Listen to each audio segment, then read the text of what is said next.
everyone, and welcome to Voice in Me, My Voice, My Choice, Episode 6.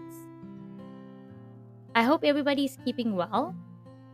This week, Voice in Me reached a significant milestone as I was able to file the statement of use for the trademark.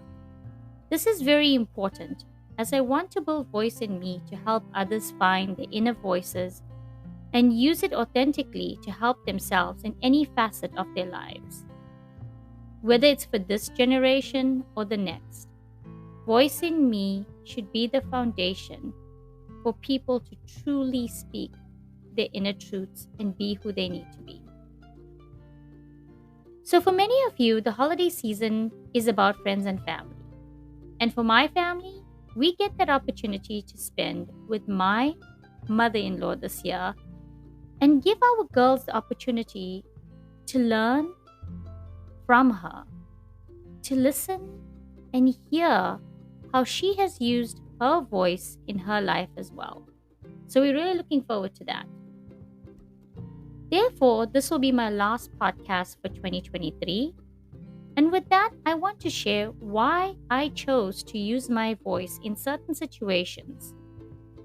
Whether I shared it on my podcasts or social media, and how that is so important to women, girls, and our younger generations. What did I use my voice for in 2023, and specifically around Voice in Me? My passion to use my voice mainly comes from challenges I have experienced as a child, woman, and a person that mainly lived her life or lives her life as a minority in every facet you can think of. Over the recent weeks, I have used my voice in situations where mainly women have been silenced and don't have the greater social media community shining the light on them. So I have used my blog, podcast, and other social media to share this perspective, even though it's been a little unpopular. How did I use my voice for this? Cultural or religious racism and gender apartheid is a taboo topic or topics, as no one wants to face that racism actually exists actively in their communities, in their culture, or their religion. But the truth is, it does exist. It is a psychological war that has put down lower caste people in their communities and women of minority groups around the world. This is the reason I used my voice multiple times these last few weeks. To know you can care for all injustices in this world and not pick and choose what is the latest social media posts about or what makes people feel familiar with it. There are people around the world facing injustices, even silently, and don't have a voice behind them. But Malala is a shining example of how she fights on multiple fronts to bring awareness to the plight of young girls everywhere and also shine the light on the injustices of the world. We, as women and young girls, should be given the chance to live with equity. And I use the word equity because equity and equality are two different terms. It depends on what step of the ladder you're actually standing on. So, for far too long, we have been told as women, we are the lesser humans, but we are not. And that is why I used my voice for Voice in Me over the last few weeks to get this point across. Was it the best choice?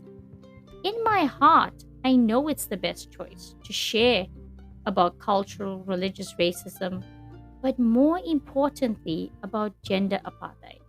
Because the young girls and women out there need our voices to share their plight. As I continue into 2024, my voice will always be the loudest for young girls and women out there. Whether it is the Middle East, whether it is Sub-Saharan Africa, or whether it's right here at home in the United States, yes, there are many women and girls that are still silenced, even in first world countries. My voice will always be the loudest for them. Because as I continue into 2024, I want to ensure that we find ways for the young girls and women out there for a better chance in life. What is the lesson I can share as we close out 2023? For me, I learned a major lesson this week, and that came from a friend of mine posting some very profound words, saying straightforwardly, "Girl, be your own support system, be your own cheerleader, be the person that stands up for you." And you can look at it in my blog. I have the image posted there. And this was shared by a dear friend, Gabrielle Leanne Grant. So a shout out to her for sharing such a profound message. And through this message, I learned that I must remember to be my very own support system. I usually am, but I still wait for those external validations.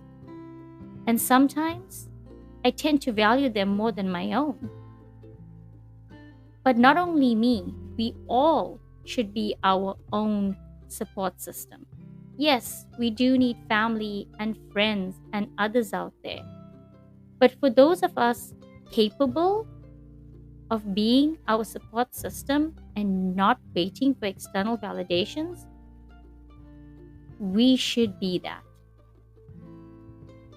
So in 2024, one of my goals, not a resolution, is to be a support system that is built on a good foundation so that I can help others find their inner support system, cheerleader, and bring out their authentic voices.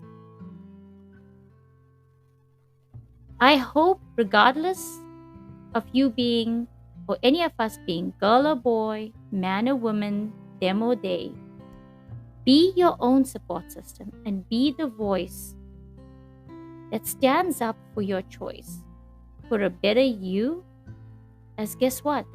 It is your life. So on a special note, I want to thank all of you for an amazing start to Voice in Me in 2023. And a very big and special shout out to my alma mater high school of ML Sultan Secondary in Pietermaritzburg, South Africa, for such a resounding support for my podcast last week, honoring one of our dearest teachers, Mr. Maiku, who has made valuable impacts in all of our lives. Thank you for that. So as I close out the podcast for this week and for this year, I want to wish all of you a wonderful holiday season. And if you're going anywhere, stay safe, stay healthy, and I hope you will return to Voice in Me in 2024 to find ways with me to empower others and yourself in finding the best choice for your voice. Thank you, everyone, and I hope to see and hear you back here in 2024. Thank you. God bless. Goodbye.